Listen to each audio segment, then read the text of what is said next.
Right, I've been looking at coronavirus videos all day, and although you shouldn't believe everything that's on the internet, how did this virus start? They say it started in a market, and it went from one particular animal through another one onto humans. It needs another animal to go through to do the conversion. And this has happened quite a few other different viruses as well, so yeah, maybe they're telling the truth there.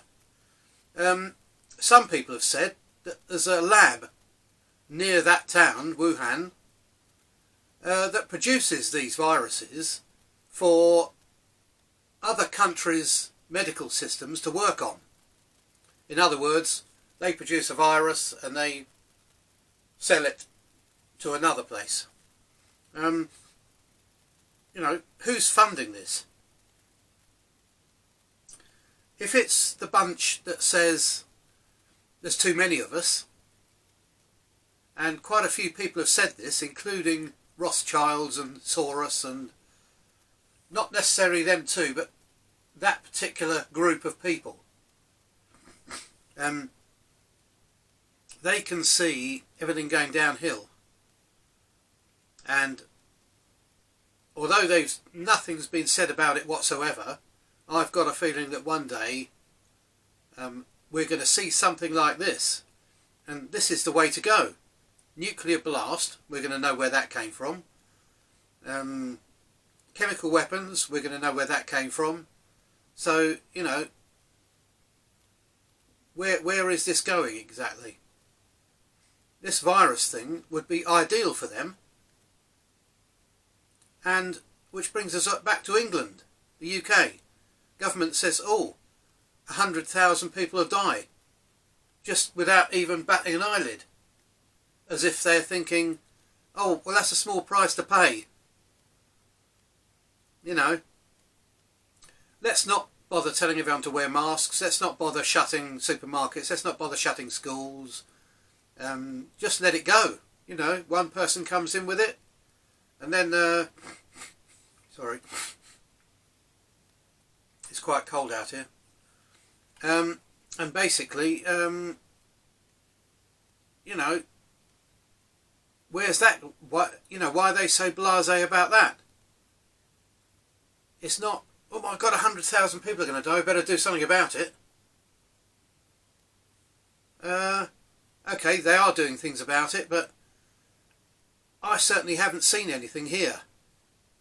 Or where I live, which is out in the sticks. I'm going shopping tomorrow, and when I get back, so I'm going to basically see what is going on in our local town. The only thing I noticed last week was no hand sanitizer. That's the only thing I've... Oh, and some of the spaghetti shelves were empty, but not enough for us not to be able to get some. I did reinstate my Booker's card, like I said in the last video, but don't think, you know, I'm hoping we don't need that. Right, yeah, now the next thing is the doctors who they call them whistleblowers, but they're not. They're just saying, like they would in this country, just warning people that there could be a problem, and they warn doctors that it could be a problem. But some, you know, with the suppression in China and people being watched the whole time on social media, there's almost as many people watching them as they have using the telephones. There's 900 million telephones, or 900 million telephone holders in China. So word gets around. But, you know, poor chap was arrested. And this has happened quite a few times. Troublemakers, they were called them. You know, that is seriously outrageous. I don't know what you lot think, but I just can't understand. And then there was a picture of doctors screaming in a hospital they couldn't take it anymore. They'd been there for 3 days, solid. There was people laying dead in the corridors next to people waiting for treatment. And they've got no idea what to do with them. There isn't enough people. You know, there was pictures of them welding gates up so that people couldn't go out.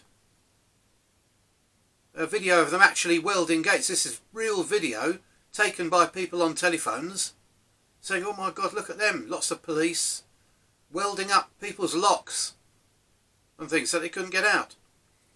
And forcibly removing people from their houses into vans and off to whoever knows where. You know, and there was people who were talking on YouTube saying, I'm frightened, you know, they're going to, if I'm talking like this, they're going to know and they're coming for me. You know, what kind of a place is it? First of all, it lets the virus out, which is now killing people outside China. You know, what's going to happen afterwards? Are we going to do something about this? You know, court cases, European court, all that sort of thing, world court, whatever. I don't know. But here, nobody seems to be bothering. Everyone says, "Oh no, it's like the British do." Oh no, it's not a problem. You know, it's like the flu. Not a problem. You know, and apparently 15% of old people are going to die. Now, my mum's 86, and she still lives with us in our annex, and she's, you know, we don't want her dead. Small price to pay, 100,000 people. You know, maybe they want it because it'll reduce the amount of old people that have to worry about and get the balance right. So instead of letting in ISIS fighters, young fellas to get jobs, just kill off some old people instead, 100,000. 15% more likely to die than we are down this end. Well, I'm about on the 3% level, I think. But, you know, I've got asthma, my wife's got asthma, so out of the 5 of us, that's 3 of us who could die, leaving 2 kids to fend for themselves. You know, government, do something. Don't just sit there and say, oh, don't worry, it'll all blow over. Let's go down the gentleman's club. You know, don't like it. Yeah, business as usual. 100,000 people. No school closures yet. No, you know, you can still walk into the supermarket. Don't understand. So that's as far as we've got at the moment. I don't know how many deaths they've registered today. I don't know. We'll probably see tomorrow morning. But I bet you anything like it's doubled. Because these things accelerate on themselves. You know, you branch out. 1 turns to 2, 2 turns to 4, 4 turns to 8, 8 turns to 16. All the way along. But, you know, I think our sort of backpedaling and saying everything will be okay, I don't think so. I don't think so. But, you know, that's obviously my opinion. But, so let's see what happens. I don't know. I'll try and do another video tomorrow night. Okay, thanks.